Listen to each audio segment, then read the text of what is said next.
Μπαμπάκα. Έλα, κοράκλα μου, τι έγινε? Θυμάσαι ότι η κόρη σου φεύγει για σπουδές στην Πάτρα. Τι μου το θύμισες τώρα? Το μπουμπούκι μου φεύγει στη ζενιτιά. Cringe. Τέλος πάντων. Να, κοίταγα σπίτι και βρήκα ένα. Απλά δεν ξέρω, είναι λίγο μεγάλο. 150 τετραγωνικά. 150 τετραγωνικά, μια χαρά μου ακούγεται. Πρέπει να έχει του χώρου. Να κάτσει άνετη, να διαβάσει. Πού θα έμενε, στην αιστεία τη σχολή? Ιου, ούτε αν το σκέφτεσαι. Δεν τρελαθούμε κιόλα. Μη μου πει ότι σκέφτεσαι τα λεφτά, θα με σταγορίσει. Λολ, ούτε καν. Σκέφτομαι απλά ότι είναι πολύ μεγάλο και θα φοβάμαι μόνη μου. Θα παίρνει τον μπαμπάκα όταν φοβάσαι. Καλά, θα δω. Και για να δει τι καλή κοράκλα έχει, έχω βρει και έπιπλα. Μόνη μου.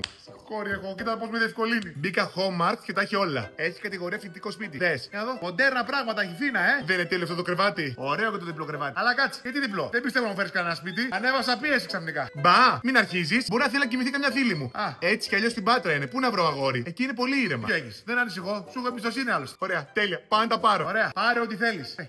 Τι, πώ θα τα πάρω. Κάρτα. Α, την κάρτα. Μεγάλο ο γέρο σου ξεχνάει. Εκεί πάνω είναι η κάρτα. Πάρ την αγοράσει ό,τι θέλει. Φρατζολάκι μου, εσύ γιουβαρελάκι μου. Μπουκάκι μου. Α, αύριο θα δούμε και αυτοκίνητο. Αυτοκίνητο. Sorry, πώ θα πηγαίνω έρχομαι στην Πάτρα. Με λεωφορείο. Σιγά μην πηγαίνει με το κτέλ περαδόθε. Να τελεπορείσαι. Διάλεξε όποιο θε και πε μου.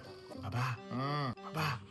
Καλά, δεν το κοιμάμαι. Τι έγινε? Δεν έγινε τίποτα. Απλά ήθελα να σου πω ότι φεύγω σε λίγε μέρε, το θυμάσαι. Τι μου το θύμισε τώρα αυτό? Μπα, μη στεναχωριέσαι τώρα. Τι να στενοχωρηθώ. Απλά σκέφτομαι πόσα έξοδα και να σε στείλουμε στα Γιάννενα. Αλλά βέβαια, βιβλίο δεν άνοιξε. Καθήκανε τόσε σχολέ στην Αθήνα. Μην αγχώνεσαι, βρήκα ένα οικονομικό σπίτι να μένω. Δεν κατάλαβα τι σπίτι. Πού θα μείνω. Τι νομίζει δηλαδή, ότι έχω θάψει τίποτα 5.000 στο τζάκι, ότι έχω τίποτα κρυφού λογαριασμού στην Ελβετία. Μη την τσιπήσαμε τι επιδοτήσει στο ΠΚΠ. Με το σπαθί μα έχουμε ό,τι έχουμε κάνει. Εκεί στα Γιάννα δεν έχει εστίε στη σχολή. Χέστια ρε μπαμπά. Θε να δει το σπίτι που έχω βρει. Ορίστε, τι είναι αυτό?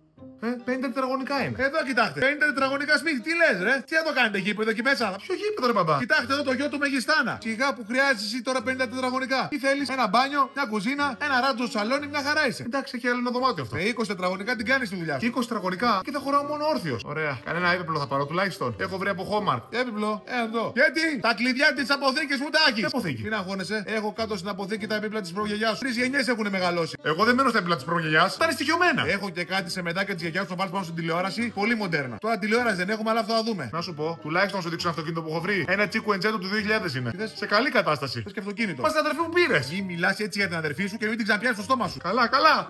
Ευχαριστώ.